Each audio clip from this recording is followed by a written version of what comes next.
특별히 부모를 공경해야 되는 그 이유가 우리 성경에 어떻게 말씀하고 있는지, 과연 성경, 예수님은 우리에게 뭐라고 말씀했는지 말씀을 통해서 함께 축복이 되기를 원합니다. 아주 그 감동적인 이야기라 좀 여러분에게 말씀을 나누기 원합니다. 그 집안에는 그 삼형제가 있었는데, 특별히 그 큰아들은 의사고, 그리고 두 번째 아들은 사업하는 사람이고, 그리고 세 번째는 이제 셋째 아들이 외무부 공무원입니다. 이 세 아들이 한 어머니께서 일찍 남편이 돌아가시고 어머니께서 세 아들을 키웠는데, 이분이 연세가 드시면서 결국은 이제 소천하게 되었고, 그리고 한국 대사관에 주미 한국 대사관에 근무하던 셋째 아들도 어머니 소천 때문에 이제 서울에 들어와서 장례식을 치르게 되었습니다. 장례식을 치르면서 아마 어머니가 참 남겨놓은 좀 그 자산들이 있었던 것 같아요. 또 집도 있고 몇 가지 있어서 그 집을 어떻게 정리할 것인가. 그래서 세 아들이 부모의 재산에 대해서 이야기하기 시작했습니다. 의사인 그 큰형이 이렇게 얘기합니다. 내가 생각하기는 그래도 나는 의사니까 좀 생활이 되니까 이것을 막내에게 줬으면 좋겠다. 공무원 생활이 얼마나 힘드냐. 막내에게 줬으면 좋겠다. 그랬더니 둘째 아들 사업하는 아들이 뭐라고 얘기하냐면은, 나도 큰형 뜻에 동의합니다. 저는 사업도 하고 또 이제 웬만큼 먹을 것도 있으니까 셋째 아들에게 줬으면 좋겠습니다. 그렇게 얘기하는 겁니다.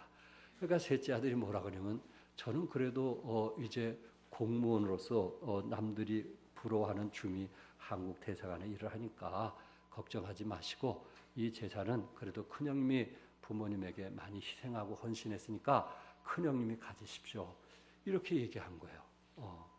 참 좀처럼 보기 힘든 삼형제의 모습입니다. 그러니까 큰형이 참 그 막내가 하는 얘기가 참 얼마나 감동이 되었든지, 막내에게 뭐라고 하냐면, 막내야, 그럼 네가 원하는 건 뭐냐? 네가 원하는 건 뭐냐? 이렇게 물은 거예요. 그랬더니 막내가 대답하기를, 제가 원하는 것은 어머니가 가지고 있던 성경책입니다. 이렇게 얘기했어요.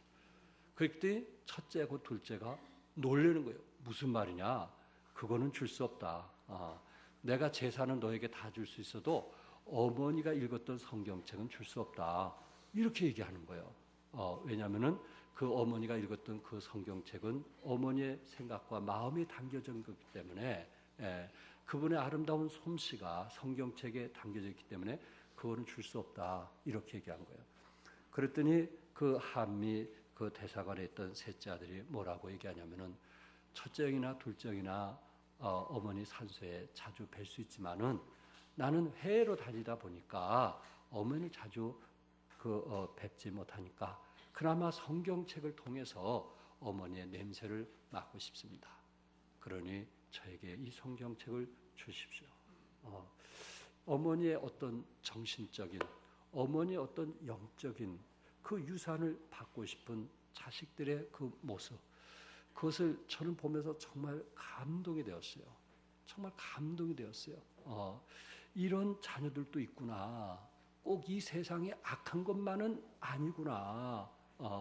돈 때문에 부모 모시는 그런 사람도 있지만 그렇지 않는 사람도 있겠구나 하면서 저에게 큰 감동을 주었던 이제 내용이었습니다. 오늘 본문에서 자녀들이 부모에게 공경할 이유가 무엇인가 하는 것을 몇 가지 말씀으로 나누기 원하는데, 첫째는 사람이 해야 될 마땅한 본분이라는 것을 말씀하고 있어요. 1절에 자녀들아 너희 부모를 주 안에서 순종하라. 이것이 옳으니라. 이것이 뭐하니라? 옳으니라. 이것이 옳다는 말은 부모에게 순종하는 그것 자체가 옳다는 것은 이거는 당연한 것이다.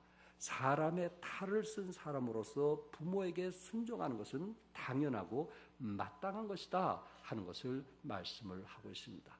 물론 우리도 문화가 여건이 이제 미국이나 유럽의 영향을 받고 있는 그런 상황이다 보니까 때로 부모에게 효도하지 못하는 그런 경우들이 없지 않아 있을 것입니다. 그러나 중요한 것은 성경은 뭐라고 말씀했느냐 하는 것입니다. 어느 잡지에 두 손으로 얼굴을 감싼 채 울고 있는 한 노인의 사진이 실렸습니다. 그 노인을 보니까 은백색 머리칼, 또한 굵게 패인 얼굴에 주름살, 또 앙상하게 뼈만 보인 두 손, 그리고 두 손으로 감싼 그 두 눈에서 흐르는 두 줄기의 눈물이 흘리는 그 사진을 보게 되었습니다. 그 사진을 보면서 우리가 여러 가지 상상할 수 있을 것입니다.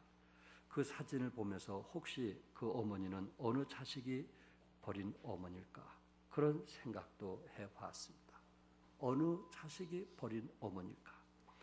한 부모는 10자식을 기르지만 10자식은 한 부모를 못 모신다는 말이 있습니다.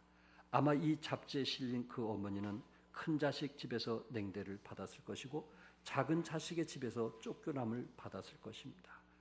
이것이 결국은 현대판 고려장이 아닌가. 창세기 9장에 보니까 여기에 노아에 대해서 너무나 잘 알고 있잖아요. 120년 동안 방주를 만들었고 120년 동안 복음을 전했고, 그리고 이제 여기에 그 이 세 아들과 세 며느리와 함께 8식구가 노아 방주, 엄청난, 여기서부터 고대 정도까지 되는 한 500m 이상 되는 엄청난 배를 그 당시에 손으로 직접 만든 배였습니다. 그렇게 아름다운 믿음을 가졌던 이분이 그 당시 포도즙을 마시다 보니까 이스라엘은 포도즙이 결국 물로 대용하기 때문에 좀 과하게 마셨던 것 같습니다. 그러니까 아버지가 취해서 벌거벗고 있었어요. 이것을 제일 먼저 누가 봤죠? 함이 봤어요. 함이 봤어요. 우리 아버지 나에게 하나님 사랑하라, 방주를 지어라, 참 그렇게 의로우신 것 같은데 어떻게 내 앞에서 저렇게 벌거벗은 모습을 볼 수 있는가? 함이 이런 추한 모습을 말하고 싶어가지고 그 아버지의 그 약점, 부족한 부분, 허물, 이것을 말하고 싶어가지고 셈에게 찾아가서, 야벳에게 찾아가서, 형과 동생에 찾아가서 이야기하기 시작한 거예요. 이 얘기를 들은 셈과 야벳은 오히려 아버님이 계신 곳을 가까이 가서는 이제 뒤로 돌아서서 결국은 아버님의 그 얼굴을 이제 이불로 가려주고 나오게 되었습니다. 이것을 결국 누가 알았어요? 아버지인 노아가 알게 됐을 때 노아는 함을 저주했어요. 물론 허물은 노아에게 있었지만은 아버지에 대해서 공경하지 않는 함을 노아는 저주하게 되어서 결국은 흑인으로서, 지금 아프리카에 있는 흑인으로서 생활을 하게 되었고, 그리고 셈과 야벳, 우리는 야벳 족속인데 셈과 야벳은 하나님이 축복해서 이렇게 지금 축복을 받고 있습니다. 거기서 우리에게 주는 교훈이 무엇일까요?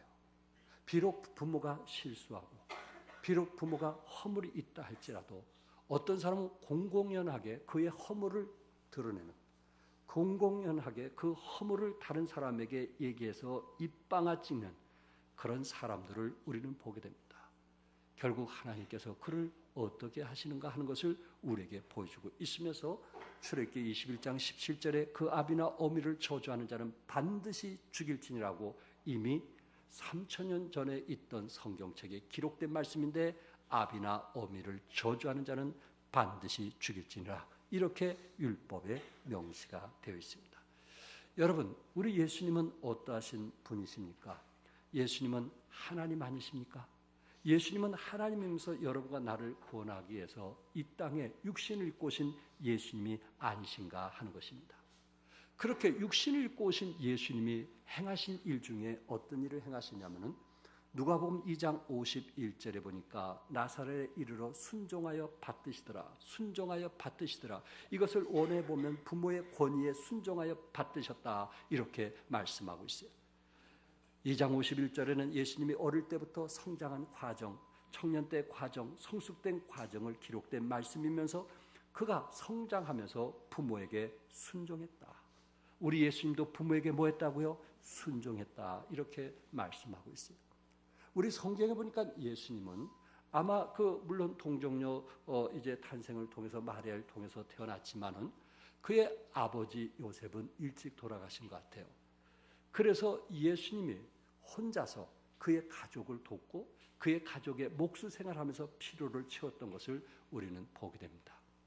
그리고 예수님이 30살까지 부모를 공경하다가 3년 반 동안은 이제 복음을 전하시다 보니까 어머니를 제대로 돕지를 못했어요.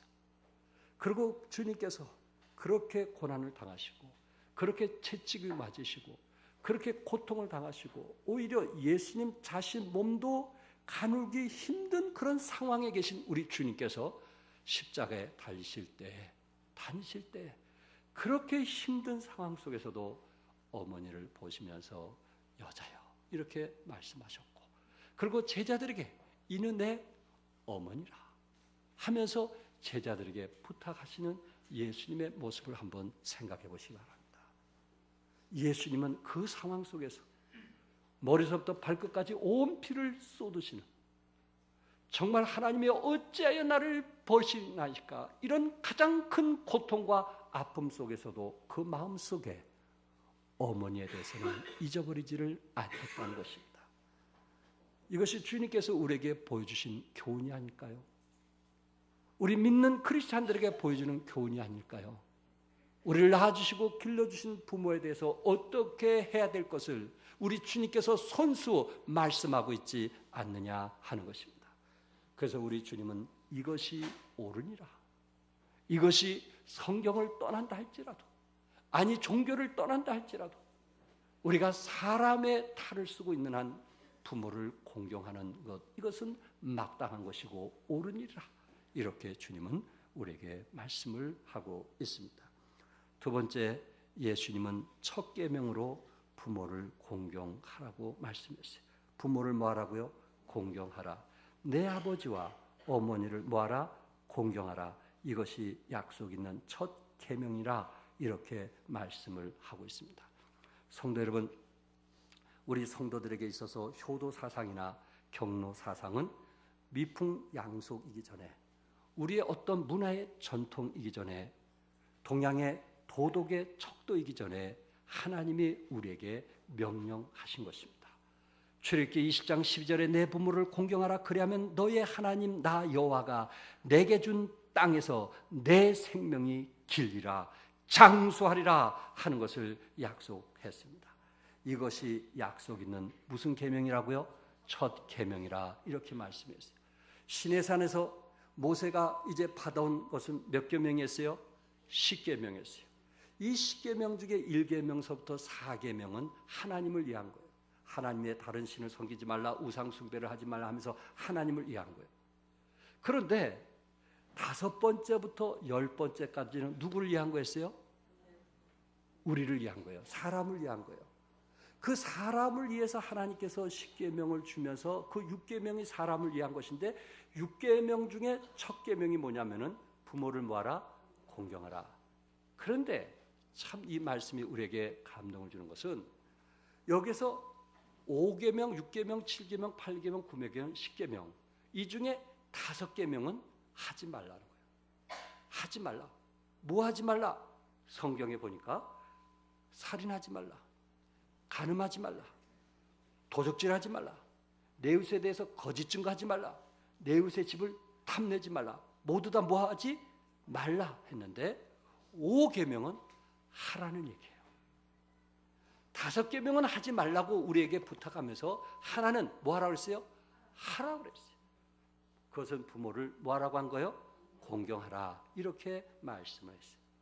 그러면서 만약에 이 첫 계명을 우리에게 줬음에도 불구하고 부모에게 불순종하면 어떻게 될 것인가? 잠언 30장 17절 우리 한번 같이 읽겠어요. 30장 17절 시작. 아버지를, 안 나왔어요? 시작.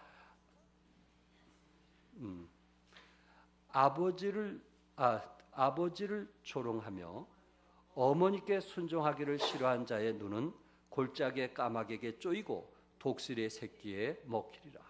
얼마나 무서운 말인지 아시겠죠? 아버지를 조롱하며 어머니께 순종하기를 싫어한 자의 눈은 골짜기의 까마귀에게 쪼이고 독수리 새끼에게 먹히리라고 말씀했어요. 결국 눈은 까마귀에게 쪼이고 그 시신은 독수리 새끼에게 먹히리라고 말씀을 했습니다. 사랑하는 성도 여러분, 지금 세계 인구가 50억에서 어느 날 보니까 이미 70억이 됐다고. 세계 인구가 70억. 세계 인구가 70억. 여러분, 70억 인구 중에 여러분이 상식적으로 생각해 볼 때 70억 인구 중에 여러분을 가장 사랑하는 사람이 누굴 것 같아요? 70억 인구 중에 여러분을 가장 사랑하는 사람이 누굴 것 같아요? 하나님 다음으로 누굴 것 같아요? 그건 우리 부모님이에요. 이건 상식적인 얘기예요. 이 세상에 누가 나를 돈을 많이 주고 누가 나를 이렇게 격려하고 도와줘도 70억 중에 가장 나를 사랑하는 사람은 나를 아신 부모예요. 부모의 사랑을 따라갈 수가 없어요. 우리가 부모를 좀 부족하게 모시는 경우는 있을지라도 부모의 그에 대한 사랑, 나에 대한 걱정, 염려, 그것은 끝이지 않아요. 우리 집사님들이 이렇게 장성했는데도 부모님하고 얘기해보면 항상 집사님에 대한 얘기예요. 아들에 대한 얘기예요. 걱정하는 거예요. 사업 때문에 걱정하는 거예요. 염려하는 거예요. 항상 그 마음이 자식에 있는 모습을 저는 교회 안에서 듣습니다. 그러므로 여러분과 그리스도 안에 살면서 참 이것은 성경이 하나님께서 우리에게 주신 첫 계명이라는 것을 기억하시고 부모를 공경하면 내가 잘 되고 땅에서 뭐하리라? 장수하리라 이렇게 말씀했어요. 내가 뭐하고? 잘 되고 사업이 뭐하고? 잘 되고 가정이 뭐하고? 행복하고 그리고 뭐하리라? 장수하리라 이렇게 말씀했어요. 두 가지를 말씀했어요. 잘 되고 장수하리라 이렇게 말씀했어요. 우리 김원배 선교사님이 올해 75세로 이제 소천을 하셨는데 참 30년 동안 정말 최선을 다해서 필리핀을 위해서 섬겼던 분이십니다. 예. 여러분 한번 생각해 보세요. 우리 자식이 잘 되고 있어요. 어느 날 보니까 법관이 되었다는 거예요. 얼마나 아들 그 부모가 기쁘겠어요. 근데 법관이 되자마자 일주일 만에 죽었다고 생각해 보세요. 법관이 되자마자 일주일 만에 죽었어. 우리 아들이 말이야 며느리를 너무 잘 얻어서 아주 며느리가 빵빵한 거야. 모든 면에 돈이고 뭐고 빵빵한 거야. 근데 결혼하자마자 한 달 만에 죽었어. 무슨 의미겠어요? 무슨 의미겠어요? 그러니까 성경에서는 잘 되고 뭐 해야 돼요? 장수해야 되는 거예요. 그게 잘 나가는 거예요. 하나님이 우리에게 약속한 거예요. 내 자식 잘 되면 뭐 하냐 말이에요. 장수해야지. 내 자식 잘 될 것만 걱정하면 뭐 하냐 말이에요. 오래 살아야지. 그 길은 부모를 공경하면 하나님께서 잘 되게 해주시고 장수하리라. 아멘. 우리 자녀들이 오래 살기 원하시면 아멘 하세요. 괜찮네. 우리 자녀들이 오래 살기 원하면 아멘 하시니까 그러려면 우리가 부모에게 어떻게 하는 거예요? 공경하는 거예요. 성경의 원리예요. 우리가 부모에게 잘못하면서 자식이 잘 되길 원하는 거, 그건 성경에 위배되는 거예요. 정말 우리는 마음과 그리고 최선을 다해서 섬기려고 하는, 없어서 어찌할 수 없는 거야. 그거야 어떻게 하겠어요. 그러나 어머니가 보더라도 아버지가 보더라도 저 자식 나를 사랑하고 있구나 하는 것을 느끼게 해주는 자식. 제가 말씀드리고 싶은 것은 세상 사람보다는 조금 나은 그런 효도가 돼야 되지 않겠는가. 예수 믿는 사람이 누구보다 세상 사람보다 조금 나은 효도를 해야 되지 않겠는가. 나는 제 동생의 부부가 있지만은 정말 따라갈 수가 없어요. 그 부모에 대한 효도가 제가 따라가지 못한다니까. 그런 노력하는 거예요. 저는 아직도 진행 중이야. 나의 삶 속에. 사랑하는 성도 여러분, 적어도 예수 믿는 사람들은 누구보다 나아야 되겠어요? 누구보다? 세상보다 좀 나아야 되잖아요. 예수 안 믿는 사람보다는 조금 나아야 돼요. 나는 여러분에게 큰 거를 기대하는 거 아니에요. 예수 안 믿는 사람보다는 조금 나아야 되잖아요. 그럴 때 빛과 소금의 역할을 감당하지 않겠느냐 하는 것입니다.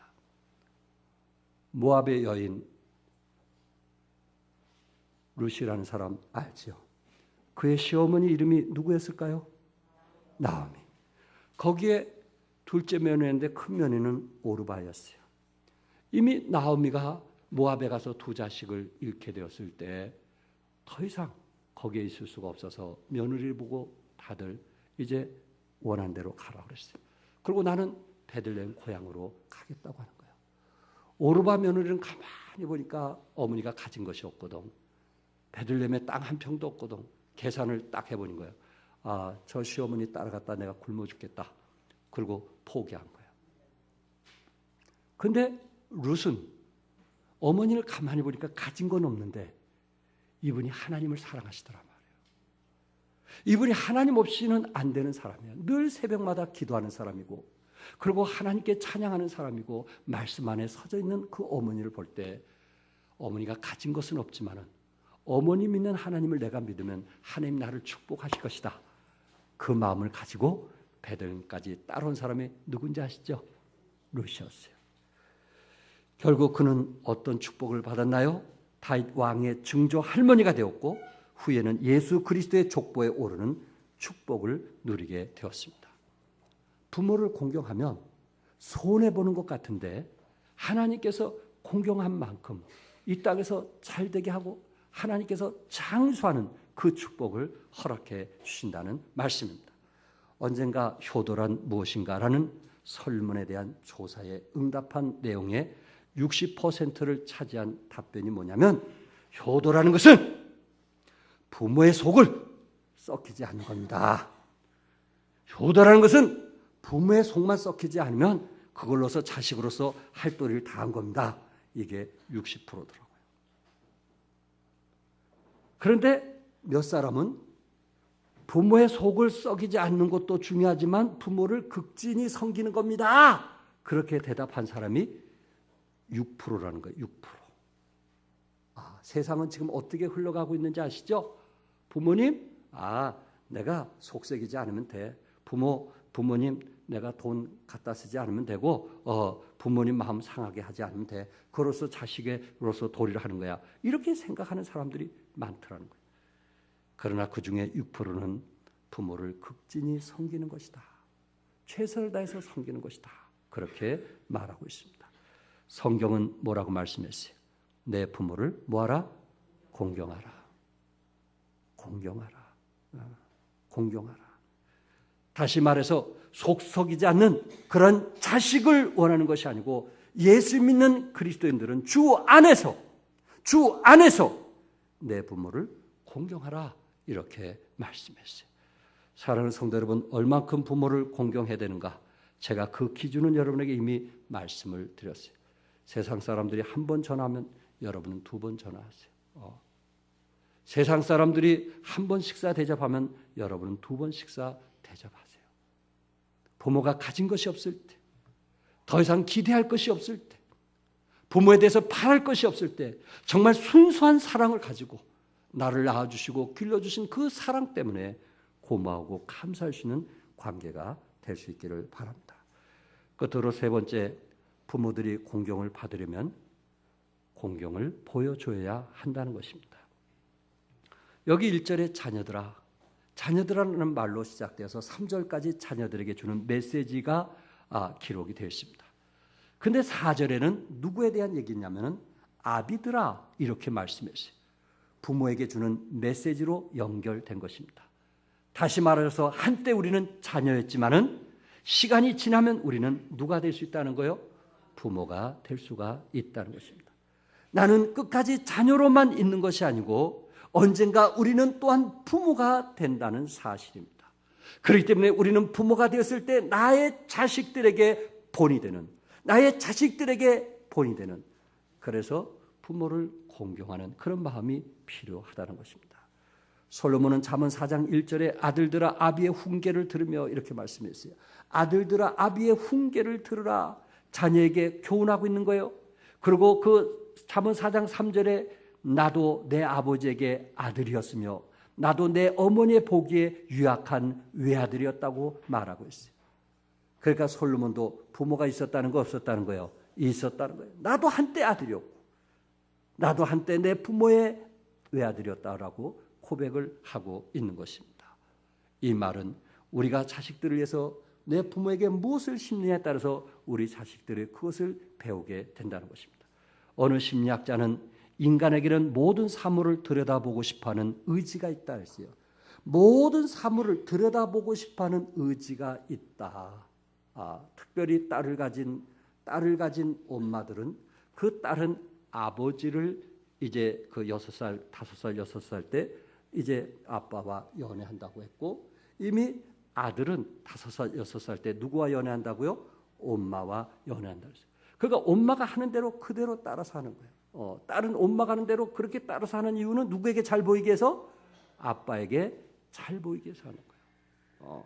연애를 하는 거예요. 그 말은 그대로 본받고 있다라는 것입니다. 좋은 것을 보면 좋은 것을 모방하게 되고 나쁜 것을 보면 나쁜 것을 모방하게 됩니다. 부모가 게으르면 자녀들도 게으르게 되고 부모가 술을 좋아하면 자녀들도 술을 좋아하고 부모가 도박을 좋아하면 자녀들도 도박을 좋아하고 부모가 폭력을 휘두르면 자녀들도 폭력을 행하는 경우들이 있다는 것입니다. 부모가 욕을 잘하면 자녀들도 욕을 잘하는, 부모가 남의 얘기를 잘하는, 남의 흉을 잘 보는 그런 부모라면은 자식도 남의 흉을 잘 보는, 닮게 된다는 것입니다. 그래서 봄으로써 배운다는 말이 있습니다. 효자 집안에 누가 나요? 효자 난다는 말이 있습니다.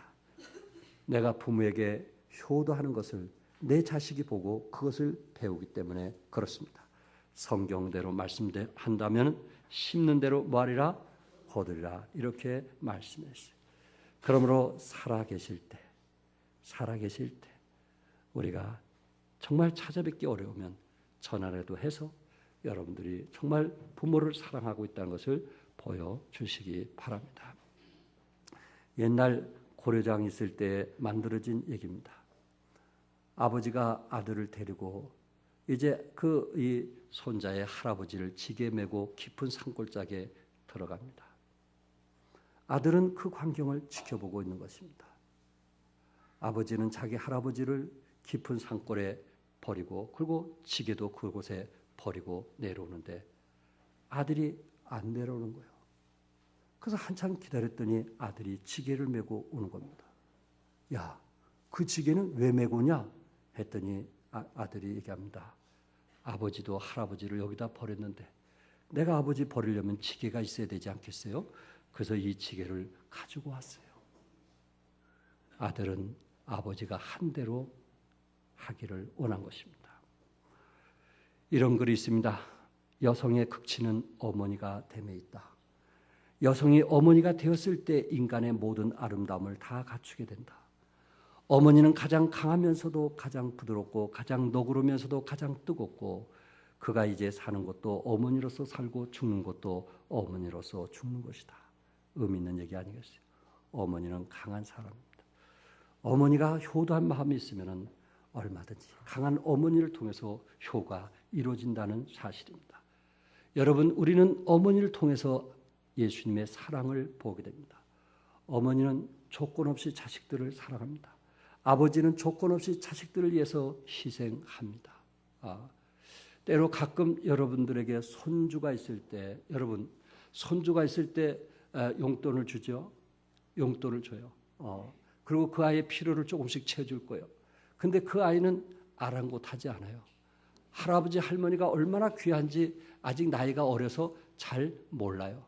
근데 할아버지 할머니는 보고 싶어요. 그리고 그 아이에게 어떤 대가를 치러도 그것이 아깝지가 않은 거예요. 손주에게 뭘 기대해서가 아니에요. 그 어떤 것을 줘도 아깝지가 않은 거예요. 뭐 하기 때문에? 사랑하니까. 사랑하는 것은 아깝지가 않은 거예요. 이처럼 여러분에가 정말 부모들이 자식을 사랑하기 때문에 어떤 대가를 치른다 할지라도 그게 아깝다 생각하는 부모는 아무도 없어요. 그런 부모는 아무도 없어요. 이처럼 나를 낳아주시고 길러주신 부모도 그런 마음으로 살았다는 것이 우리에게 배울 수 있는 교훈이 아닌가 하는 것입니다.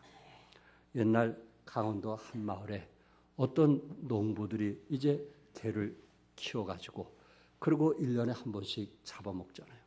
그래서 때가 돼가지고 개를 이제 매를 때려가지고 옛날엔 다 그렇게 잡아먹었어요. 그래가지고 가족들이 모여서 그걸 실컷 먹은 거예요. 그래서 뼈다귀를 모아가지고 한쪽 들판에 버렸는데 이 새끼 개가 그걸 본 거예요. 그래가지고 그 뼈다귀, 자기 어머니의 뼈다귀를 남모른 곳에 가서 흙을 파가지고 거기다 덮고 그리고 이 새끼 개가 내려오지를 않는 거예요.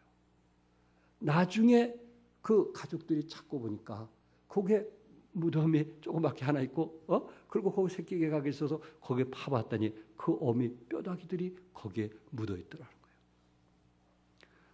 그래서 사람들이 그곳에를 이제 뭐라고 부르게 되냐면은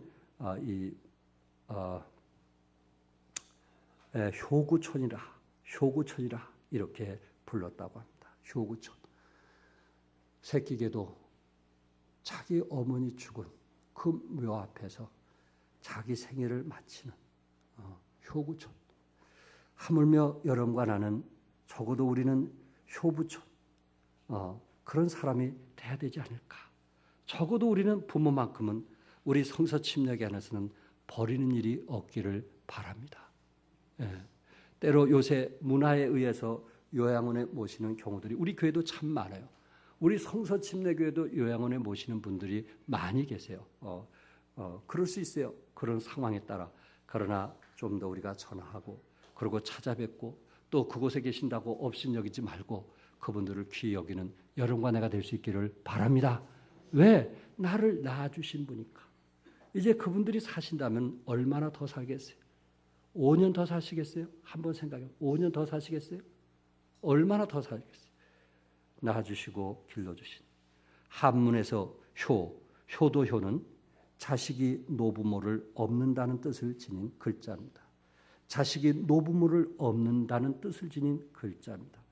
효도란 자녀가 노부모를 등에 업듯이 부모께 효를 행하는 것을 말씀을 하고 있습니다. 우리 부모에게 우리가 가진 것이 없어서 우리가 큰 돈을 들이지 못하고 징수성찬을 차리지 못한다 할지라도 여러분 마음만큼은 부모님에 대한 사랑을 잊지 않기를 바라고 부모에 대한 늘 감사의 표현 속에서 살아갈 수 있기를 바랍니다. 우리 교회 한 모치님에 대해서 누가 이런 시를 썼어요. 그래서 그 시를 읽어드리기 원합니다. 우리 모치는 우리 성서 침례가 세워질 당시에 이곳에 와서 집이 이제 사업하다가 망하셔가지고 이제 맨 땅서부터 시작한 것을 그 딸 중에 둘째 딸이 그 상황을 보고 처음부터 지금까지 자라온 것을 한 시로 이렇게 표현했어요. 이것은 그 모친의 생애입니다. 한정일 어무이 부르고 또 부르고 만능맨 그 이름 항상 내 곁에 한 걸음 닿는 곳에 있을 어무이 세뱃돈 모으고 방세 모으고 그 주머니는 요술주머니 돈가스 먹고 냉면 먹고 그 맛은 한정일표 엄마 맛 입을 재단하고 옷단 꿰매고 그 손은 일품손 커튼 만들고 매주 만들고 그 눈은 보배 눈 집 짓고 세면 나르고 그 허리는 무쇠 허리 새벽 기도하고 구역원 세우고 그 입은 사명자의 입 사모 키우고 집사 길러내고 그의 힘은 눈물의 기도의 힘 500원의 11조 생활 고든 심성 그 삶은 하나님 앞에 정직한 삶 여름엔 감자 찌고 겨울엔 만두 빚어 새끼들을 배불리고 부뚜막을 반질반질 모질한 집 구석구석 알뜰하게 서러운 서울살림 눈 꽉 감고 믿음으로 버티니 하나님이 그 모든 것 은혜로 풀어주셨네. 2013년 5월 1일 어버이달에 제 아래 허리로 지팡이에 의존하는 어머니를 보면서 참 이 시가 제 마음에 큰 감동을 주었습니다. 한 어머니 생애를 참 이렇게 시로 옮길 수 있다는 것은 쉬운 일이 아니라고 생각이 되어집니다. 성도 여러분, 어찌 한 분의 어머니만 그러겠어요. 참 우리를 길러주신 아버지, 어머니 살아생전 참 귀하게 여기시고 사랑하는 여러분과 내가 되기를 주님의 이름으로 축복합니다. 기도하겠어요.